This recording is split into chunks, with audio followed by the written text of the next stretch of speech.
السلام علیکم۔ Recording number 35۔ علامہ اقبال۔ حرف آغاز۔ محفل شعر و سخن کو زیر و زبر کر دینے والے اور نرم الفاظ میں قوت اور توانائی بھر دینے والے اس شاعر کو شاعر مشرق کہا جاتا ہے۔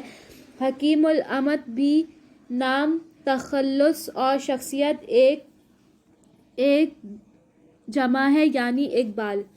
اقبال ایسے بلند اقبال ثابت ہوئے کہ ان کے چراغ سے کئی چراغ روشن ہوئے۔ ان کی فکر نے کئی دانشوروں کو زبان دی اور ان کے انداز کو شاعروں کی ایک بڑی تعداد نے اختیار کیا۔ Heading number 2۔ حرف تعارف۔ 9 نومبر 1877 کو سیالکوٹ کے ایک متوسط گھرانے میں پیدا ہوئے۔ مذہب کا لگاؤ اور دین کی محبت ورثے میں لے کر انہوں نے مغرب کی اعلیٰ تعلیم حاصل کی تو ان کا پیکر ایک خوبصورت شخصیت میں ڈھل گیا۔ Heading number 3۔ اقبال ایک شاعر۔ اقبال ایک مفکر ہی نہیں، ایک عظیم شاعر بھی تھے۔ شاعرانہ خوبیوں کے حوالے سے بھی ان کی شاعری اپنے اندر بہت کشش رکھتی ہے۔ ان کا اپنا ایک خوبصورت اسلوب ہے۔ ان کے کلام میں فکر و فلسفہ ہے مگر جلال و جمال کی دل فریبی بھی ہے۔ روانی اور متانت نے ان کے شاعروں کو حسین تر بنا دیا ہے۔ ان سب خوبیوں کے ساتھ وہ انسانی جذبات کے بہترین مصور بھی ہیں۔ Heading number 4۔ شاعری کے 3 ادوار۔ سر عبدالقادر نے بانگ درا کے دیباچے میں اقبال کی شاعری کو واضح طور پر 3 حصوں میں تقسیم کیا ہے۔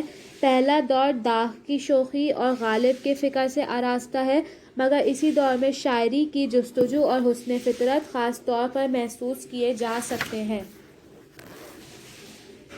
دوسرا دور قیام یورپ کے زمانے پر محیط ہے، جہاں ان کی فکر میں اہم تبدیلیاں آئیں۔ مغربی تہذیب کی کھوکھلی بنیادیں ان پر ظاہر ہوئیں اور وہ پکار اٹھے کہ شعر لکھا جائے گا۔ تمہاری تہذیب اپنے خنجر سے آپ ہی خودکشی کرے گی، جو شاخ نازک پہ آشیانہ بنے گا ناپائیدار ہوگا۔ تیسرا دور سب سے اہم اور مستقل ہے، جب ان کی شاعری نے ایک واضح نصب العین اختیار کر لیا۔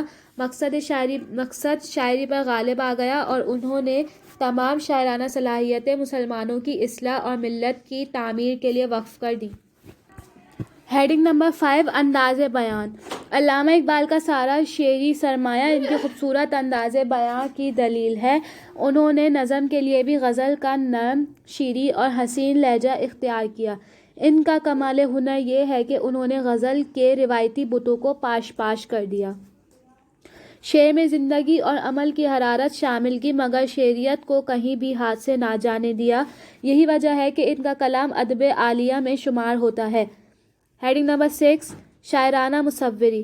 منظر کشی کلام اقبال کی ایک بڑی خوبی ہے۔ وہ منظر فطرت کے لفظی تصویروں اس عمدگی سے کھینچتے ہیں اور اپنے محسوسات کو ایسی مہارت سے بیان کرتے ہیں کہ تصور کی آنکھ انہیں ہو بہو اپنے سامنے محسوس کرتی ہے۔ کلام کی بے ساختگی اور لفظوں کی خوبصورت ترتیب اس شاعرانہ مصوری میں 4 چاند لگا دیتی ہے۔ Heading number 7۔ کلام اقبال کی سب سے بڑی باطنی قوت ان کا فلسفہ خودی ہے۔ ان کے نزدیک خودی عرفان ذات ہے اور عرفان ذات ہی خداشناسی تک لے جاتا ہے۔ انہوں نے خودی سے بیداری، جدوجہد اور آزادی کے چراغ روشن کیے۔ انہوں نے قوم کی مایوسی اور بے یقینی کا علاج خودی سے کیا ہے۔ شعر لکھا جائے گا۔ خودی کو کر بلند اتنا کہ ہر تقدیر سے پہلے خدا بندے سے پوچھے بتا تیری رضا کیا ہے۔ شاہیں کا جہاں۔ اقبال نے استعارے کے طور پر پرندوں میں جس کو منتخب کیا وہ شاہین ہے۔ شاہین دراصل ان کا مرد مومن کا متبادل ہے اور ان کی تعلیمات کا عکاس۔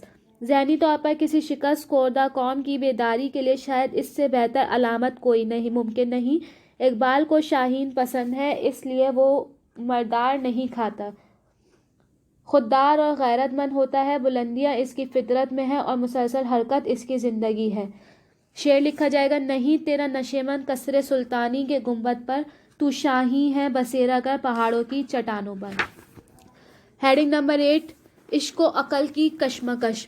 اقبال خودی کی تعمیر کے لیے جذبہ عشق کو ضروری قرار دیتے ہیں۔ ان کے کلام میں عشق و عقل کی کشمکش اکثر دکھائی دیتی ہے، مگر وہ عشق و عقل عشق کو عقل پر ترجیح دیتے ہیں کیونکہ ان کے خیال میں عشق وہ جذبہ ہے جو اعلیٰ مقاصد کی راہ میں کسی رکاوٹ کو خاطر میں نہیں لاتا۔ شعر لکھا جائے گا۔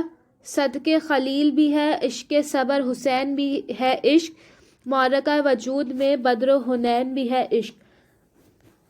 ہیڈنگ نمبر 9 لکھی جائے گی۔ حاصل کلام مختصر یہ ہے کہ اقبال زندگی اور زندگی کے تقاضوں کے سچے شاعر ہیں۔ ان کا مجموعہ ہائے کلام ان کے فکر اور فن کے رخ کو بڑی جامعیت سے پیش کرتے ہیں۔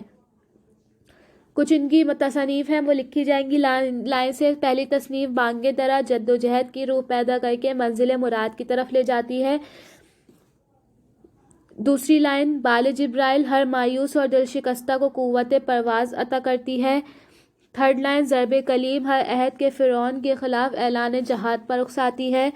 لائن نمبر 4 سرار خودی اور موز بے خودی چیتے کا جگر اور شاہین کا تجسس بخشتی ہے۔ لائن نمبر 5 ارمغان حجاز معرفت الہی کے نشے میں سرشار کر دیتی ہے۔